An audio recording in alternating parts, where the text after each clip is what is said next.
Episode की शुरुआत में टेनमा एक बारटेंडर से सवाल करते हैं क्या ईवा यहाँ पे आई थी। और ये बारटेंडर बोलता है हाँ ईवा यहाँ पे आई थी, उसकी हालत बहुत ख़राब है लेकिन उसका एटीट्यूड पहले से भी ज़्यादा ख़राब हो चुका है। इसके बाद टेनमा बोलते हैं क्या तुम्हें पता है वो कहाँ पर रहती है। और ये बारटेंडर बोलता है हाँ उसने कहा था कि उसके पास कैश नहीं है, वो कैश लेने के लिए होटल गई थी, पता नहीं कब जाके वो अपने आप को अमीर बाप की बेटी समझना बंद करेगी। इसके बाद टेनमा बोलते हैं वो कौन से होटल में है। और ये बारटेंडर बोलता है कि वो होटल स्टेगर में है, वो एक थर्ड क्लास का होटल है, पता नहीं वो मेरे पैसे चुका भी पाएगी या फिर नहीं। इसके बाद अचानक से बारटेंडर को कुछ क्लिक होता है, ये बोलता है तुम तो वही हो जिसके साथ उसकी एंगेजमेंट हुई थी। ये घूम के देखता है लेकिन टेनमा तब तक जा चुका होता है। इसके बाद ये हड़बड़ाहट में पुलिस को फोन करके बता देता है टेनमा के बारे में।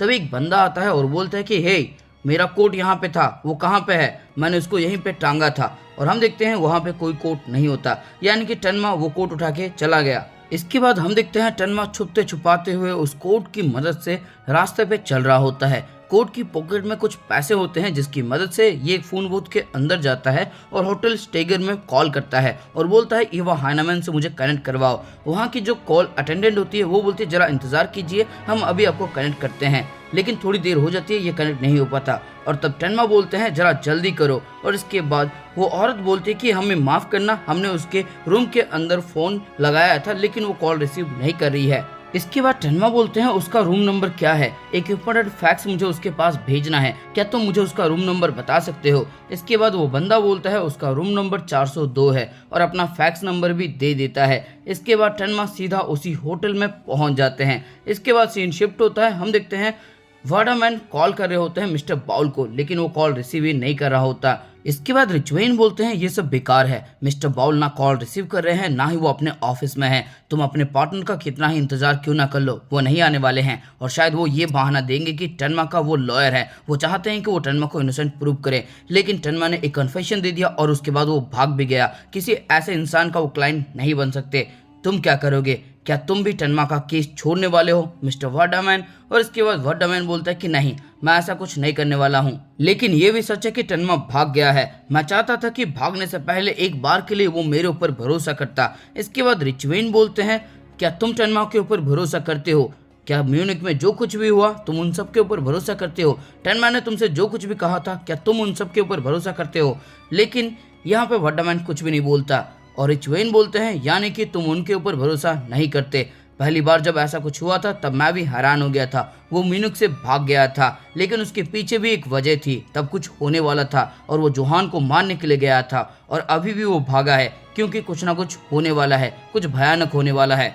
प्लीज टेनमा के ऊपर भरोसा रखो जैसा तुमने अपने पापा के लिए किया था। इसके बाद वार्डामैन यहाँ से चले जाते हैं, वो सीधा अपने ऑफिस में जाते हैं जहाँ पे इनका एम्प्लॉयर बोलता है सर मीडिया वाले बहुत परेशान कर रहे हैं, वो जानना चाहते हैं कि ब्रिलियंट लॉयर वार्डामैन क्या करना चाहते हैं, क्या वो टेनमा को अभी भी डिफेंड करेंगे। इसके बाद वार्डामैन बोलते हैं उन्हें कह दो कि फिलहाल के लिए हम कुछ नहीं कह सकते। और इसके बाद इनका एम्प्लॉयर बोलता है लेकिन सर इस तरह से तो वो मुझे कच्चा चबा जाएंगे। और तब वार्डामैन बोलते हैं उन्हें कह दो कि पहले हम फैक्ट को और एविडेंस को अच्छी तरह से रिसर्च करेंगे और उसके बाद हम एक प्रेस कॉन्फ्रेंस रखेंगे और तब तक मेरे ऑफिस के अंदर किसी को आने मत देना। इसके बाद इनका एम्प्लॉयर बोलता है लेकिन पहले से यहाँ पे कोई आ चुका है। और इसके बाद वार्डामैन बोलता है तुमने उसे अंदर आने क्यों दिया। और इसके बाद ये एम्प्लॉयर बोलते हैं कि वो बहुत ज्यादा जबरदस्ती कर रहे थे, वो आपसे मिलना चाहते थे। इसके बाद वार्डामैन बोलता है वो कौन है। और इसके बाद ये बंदा बोलता है वो बीके से है। इसके बाद वार्डामैन दरवाजा खोलते हैं और देखते हैं कि अंदर इंस्पेक्टर लूंगे होते हैं। लूंगे बोलते हैं समवेयर ओवर द रेनबो, ये कितना बढ़िया गाना था, अगर मुझे ठीक से याद है तो तुम्हारे पापा जब रेडियो स्टेशन में काम किया करते थे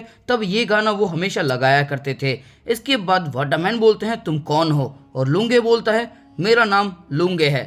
इसके बाद सीन शिफ्ट होता है, हम देखते हैं टेनमा 402 नंबर के रूम तक पहुंच चुका होता है। वो गन को सेट करता है और आगे बढ़ने लगता है लेकिन तभी वो देखता है कि पीछे से एक औरत आ रही होती है जो सफाई कर्मचारी होती है। इसके बाद टेनमा थोड़ा सा पीछे हट जाता है, वो सफाई कर्मचारी बोलती है हैव अ गुड डे और टेनमा भी यही बोलता है। इसके बाद ये सफाई कर्मचारी जाती है सीधा ईवा के रूम के अंदर, दरवाजा खोलती है और तब टेनमा बोलते हैं जरा एक मिनट, इस रूम के अंदर जो गेस्ट थे उनका क्या हुआ, मैं उनसे मिलने के लिए आया था। इसके बाद ये औरत बोलती है वो तो कब का जा चुकी है। इसके बाद टेनमा इसको धक्का देके रूम के अंदर चले जाते हैं और वो देखते हैं वो रूम पूरी तरह से खाली होता है। इसके बाद ये औरत बोलती है मैंने कहा ना यहाँ पे कोई नहीं है। टेनमा हैरान हो जाते हैं और बोलते हैं ईवा।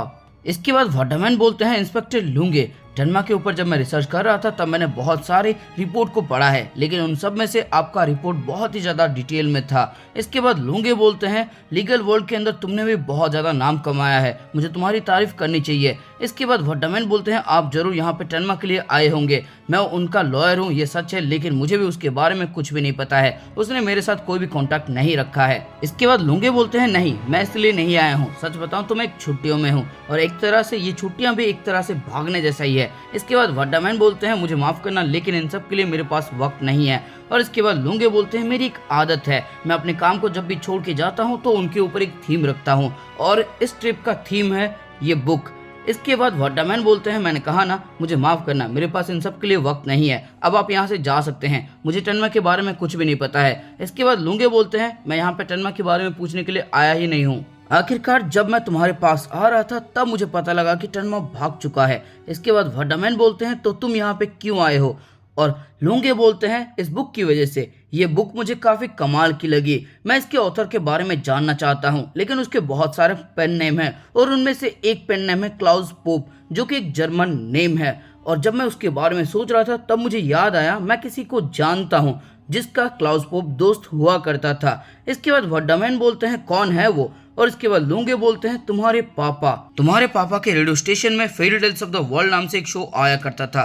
1966 के अगस्त महीने में वेयर एम आई नाम का एक एपिसोड आया था जिसको पॉप्स ने लिखा था। मैंने तुम्हारे पापा के ट्रायल रिकॉर्ड को देखा है, उनके ऊपर स्पाई होने का इल्जाम था। इसके बाद वर्डामैन बोलते हैं हाँ तो क्या हुआ। इसके बाद लूंगे बोलते हैं वो बार बार चेकोस्लोवाकिया जाया करते थे क्योंकि वो एक ऑथर से मिलने के लिए जाया करते थे जो कि एक पिक्चर बुक का ऑथर था, इसीलिए ट्रायल में इसके बारे में कुछ भी मेंशन नहीं है। और इसके बाद वर्डामैन बोलते हैं तुम क्या कहना चाहते हो, और तब लूंगे बोलते हैं यही कि तुम्हारे पापा पॉप्स को जानते थे जो कि एक पिक्चर बुक ऑथर थे। इसके बाद वर्डामैन बोलते हैं मेरे पापा का काम ही कुछ ऐसा था, शो के लिए उन्हें बहुत लोगों से मिलना पड़ता था। इसके बाद लूंगे बोलते हैं तो तुम ये कहते हो कि तुम्हारे पापा पॉप्स को नहीं जानते थे, मैंने थोड़ा और इन्वेस्टिगेशन किया है, मुझे पता लगा कि क्लाउस पोप जब भी कोई मीटिंग रखते थे तब वो अपने एडिटर के घर में रखते थे या फिर चेक के गांव के पास एक फार्म हाउस हुआ करता था वहां पे रखते थे, लेकिन जब भी वो तुम्हारे पापा से मिलते थे तब वो एक मैंशन में मीटिंग रखते थे। इसके बाद वर्डामैन बोलते हैं कौन से मैंशन में, और लूंगे बोलते हैं द रेड रोज मैंशन, लेकिन ये मैंशन कभी भी क्लाउस पोप के अंडर नहीं था। जब ये मैंशन उनके अंडर था तब उनका नाम था फ्रांस बोनापार्टा, जो चेक रिपब्लिक के सीक्रेट पुलिस के एक बहुत ही पावरफुल पोजीशन में थे। इसके बाद वर्डामैन बोलते हैं ये तुम क्या कह रहे हो, तुम क्या कहने की कोशिश कर रहे हो, और इसके बाद सीन शिफ्ट होता है। इसके बाद हम वर्डामैन का पास्ट देखते हैं जहाँ पे वर्डामैन के साथ बहुत अत्याचार किया जा रहा होता है, बच्चे उसके ऊपर पत्थर मारते हैं, बॉल मारते हैं और बोलते हैं तुम स्पाई के बेटे हो, तुम गद्दार के बेटे हो, तुम डरपोक के बेटे हो, अगर तुम्हें हमारी बातें इतनी ही बुरी लग रही है तो जाओ और प्रूव करके दिखाओ कि तुम्हारे पापा इनोसेंट है। गद्दार के बेटे, तुम्हारे पापा भी बुरे थे, तुम भी बुरे हो। इसके बाद हम रियल टाइम में आते हैं जहाँ पे लूंगे बोलते हैं मुझे सिर्फ फ्रांस बोनापार्टा के बारे में जानना है। इसके बाद वर्डामैन बोलते हैं मुझे उनके नाम के बारे में भी कुछ नहीं पता। इसके बाद लूंगे बोलते हैं तुम्हारे पापा एक ऑथर से मिलने जाया करते थे चेकोस्लोवाकिया में 1966 में, जब वो रेडियो स्टेशन के मैनेजर हुआ करते थे, और उस ऑथर का नाम था क्लाउस पोपे, और ये दोनों एक मैंशन में मिला करते थे, लेकिन क्लाउस पोपे ने कभी भी रेड रोज मैंशन का इस्तेमाल नहीं किया। इसके बाद वर्डामैन बोलते हैं तुम क्या कहना चाहते हो, और लूंगे बोलते हैं तुम्हारे पापा जिस आदमी से मिल रहे थे वो क्लाउस पोपे नहीं फ्रांस बोनापार्टा था, और इसके बारे में तुम्हारे पापा को पता था। आखिरकार सीक्रेट पुलिस का इतना इंपॉर्टेंट मेंबर तुम्हारे पापा से क्यों मिलेगा, मुझे इससे कोई फर्क नहीं पड़ता कि तुम्हारे पापा स्पाई थे या फिर नहीं थे। इसके बाद वर्डामैन बोलते हैं मेरे पापा कोई स्पाई नहीं थे। इसके बाद लूंगे बोलते हैं तुम्हारे पापा को फ्रांस बोनापार्टा के बारे में अच्छे से पता होगा। इसके बाद वर्डामैन बोलते हैं बेकार की बातें हैं ये सब। इसके बाद लूंगे बोलते हैं शायद तुम्हारे पापा को पता था कि रेड रोज मैंशन में क्या हो रहा है। इसके बाद वर्डामैन चिल्ला के बोलता है नहीं, मेरे पापा इनोसेंट थे, तुम गलत हो। इसके बाद लूंगे यहाँ से जाने लगते हैं और बोलते हैं अगर तुम मुझसे बातें करना चाहोगे तो प्लीज मुझे कांटेक्ट करना, मैं तुम्हें पहले ही बता चुका हूँ तुम्हारे पापा स्पाई हो या ना हो मुझे इससे कोई फर्क नहीं पड़ता। मैं बस फ्रांस बोनापार्टा के बारे में जानना चाहता हूँ। इसके बाद लुंगी यहाँ से चले जाते हैं, लेकिन वर्डामैन गुस्से में होते हैं और वो बोलते हैं मेरे पापा। लेकिन तभी इनके एम्प्लॉयर आ जाते हैं और बोलते हैं आपके वाइफ का कॉल आया है। लेकिन इनको उदास देख के सवाल करते हैं कि क्या बात है, लेकिन ये बोलते हैं नहीं कुछ नहीं। ये अपने वाइफ का कॉल अटेंड करते हैं और इन्हें पता लगता है कि फिलहाल के लिए उन्हें अस्पताल से डिस्चार्ज किया जा रहा है और ये अपनी वाइफ को लेने के लिए जाते हैं। जैसे ये कार में बैठते हैं वैसे ही टेनमा इनकी कार में घुस जाता है, बंदूक तान देता है और बोलता है गाड़ी चलाओ। वर्डामैन बोलता है जरा शांत हो जाओ, मेरी बात तो सुनो। और तब टेनमा बोलता है मैंने कहा गाड़ी निकालो। इसके बाद ये गाड़ी को आगे ले जाता है। थोड़ी देर बाद वर्डामैन बोलता है टेनमा जरा शांत हो जाओ और मेरी बात तो सुनो, तुम क्या कहना चाहते हो कम से कम वो तो कहो, मैं सुन रहा हूँ तुम्हारी बातें। इसके बाद टेनमा बोलता है ईवा हाइनेमैन कहाँ पे है। और इसके बाद ये बोलता है कि क्या बातें कर रहे हो तुम, ईवा को क्या हुआ। और इसके बाद टेनमा बोलता है ज्यादा बनो मत, मुझे पता है तुम लोग क्या करने वाले हो। इसके बाद वर्डामैन बोलता है हम लोग। और इसके बाद टेनमा बोलता है गाड़ी मत रोकना, आगे देखते रहो और गाड़ी चलाते रहो, मुझे पता है तुम लोग ईवा को मारने वाले हो। इसके बाद वर्डामैन बोलता है हम लोगों से तुम्हारा क्या मतलब है।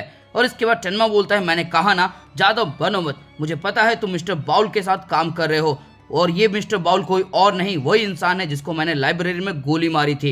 इतना सुनने के बाद वर्डामैन बहुत ज्यादा हैरान हो जाता है। टेनमा बोलता है बस बहुत हो गया, अब मैं किसी को मरने नहीं दूंगा, जवाब दो कहाँ पे है ईवा हाइनेमैन। इन सब की शुरुआत तब से हुई जब से मैंने योहान की जान बचाई है, उसके बाद से बहुत लोग मारे जा चुके हैं, अब बस बहुत हो गया, अब मैं किसी और को मरने नहीं दूंगा। लेकिन तभी वर्डामैन गाड़ी रोक देते हैं। टेनमा बोलते हैं गाड़ी मत रोको। वर्डामैन बोलते हैं क्या ये सब सच है। टेनमा बोलते हैं मैंने कहा गाड़ी चलाओ। वर्डामैन बोलते हैं क्या जो कुछ भी तुमने कहा था वो सब सच है, बताओ क्या मैं तुम्हारे ऊपर भरोसा कर सकता हूँ।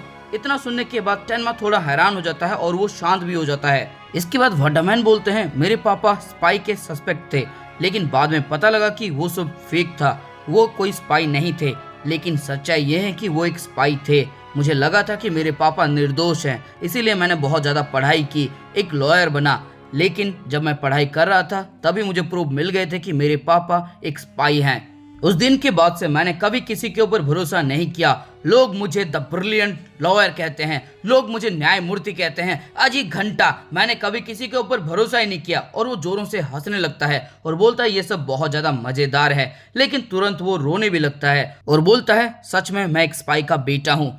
उन्होंने जो नोट लिखे थे 1960 में वो नोट मुझे मिल गए। मैंने उन पेजों को पलटा और उसके अंदर सब कुछ लिखा था। उसके अंदर बहुत सारे कोड का इस्तेमाल किया गया था। मैंने उन सबको डिसाइफर किया और मुझे पता लगा कि मेरे पापा सच में एक स्पाई हैं। मेरे सारे सपने चूर चूर हो गए। उस नोट में बहुत सारे रिकॉर्ड हैं जहां पे साफ साफ साबित हो जाता है कि मेरे पापा सीक्रेट पुलिस के साथ कनेक्टेड थे। वो बहुत सारे मिस्टर लोगों के साथ भी कनेक्टेड थे, जैसे कि फ्रांस बोनापार्टा। इसके बाद टेनमा बोलते हैं क्या उन्होंने रेड रोज मैंशन के बारे में कुछ लिखा है। इसके बाद वर्डामैन हैरान हो जाता है और बोलता है तुम्हें इसके बारे में कैसे पता। और तब टेनमा बोलता है अब मैं समझा, मिस्टर बाउल तुम्हारे पास इसलिए आए थे ताकि वो तुमसे वो नोट्स ले सके। वो नोट्स कहाँ पे हैं। वर्डामैन बोलता है कि वो तो मेरे घर पे हैं। इसके बाद ये दोनों अपने घर पे जाते हैं जहाँ पे सब कुछ तबाह हो चुका होता है। और टेनमा बोलता है ये तो बहुत बुरा हुआ, अब कोई शक नहीं है कि वो वही इंसान है।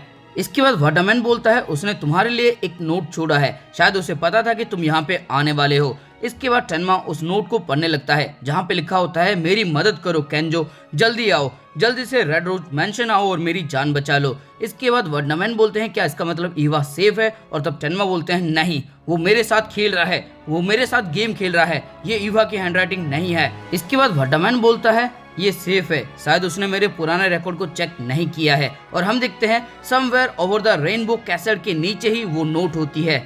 वर्डामैन बोलता है कि यही वो नोट है, जाते वक्त इसको अपने साथ ले जाओ। इसके बाद टेनमा बोलते हैं लेकिन अगर ये गलत हाथों में पड़ गया तो सबको पता लग जाएगा कि तुम्हारे पापा एक स्पाई थे। वर्डामैन बोलते हैं अब इससे कोई फर्क नहीं पड़ता। टेनमा यहाँ से जाने वाले होते हैं, तभी वर्डामैन बोलते हैं जो कुछ भी तुमने मुझसे कहा क्या मैं उनके ऊपर भरोसा कर सकता हूँ। तुम अब क्या करने वाले हो, मैं तुम्हारी कोई मदद नहीं कर सकता, लेकिन क्या मैं तुम्हारे ऊपर भरोसा कर सकता हूँ डॉक्टर टेनमा। और इसके बाद टेनमा बंदूक निकालते हैं और बोलते हैं जो लोग ये औजार रखते हैं तुम उनके ऊपर भरोसा ना ही करो तो अच्छा है। इसके बाद टेनमा यहाँ से जाने लगते हैं और वर्डामैन बोलते हैं मैं तुम्हारे ऊपर भरोसा करना चाहता हूँ डॉक्टर टेनमा, इसके बाद ये अपने छोटे बच्चे से मिलने के लिए जाते हैं, उसे अपनी गोदी में उठा लेते हैं। तभी इनकी वाइफ भी यहाँ पे आ जाती है और इसके बाद ये मियाँ बीवी दोनों यहाँ से चले जाते हैं अपने घर के लिए। और दोस्तों इसी के साथ ये एपिसोड हो जाता है खत्म।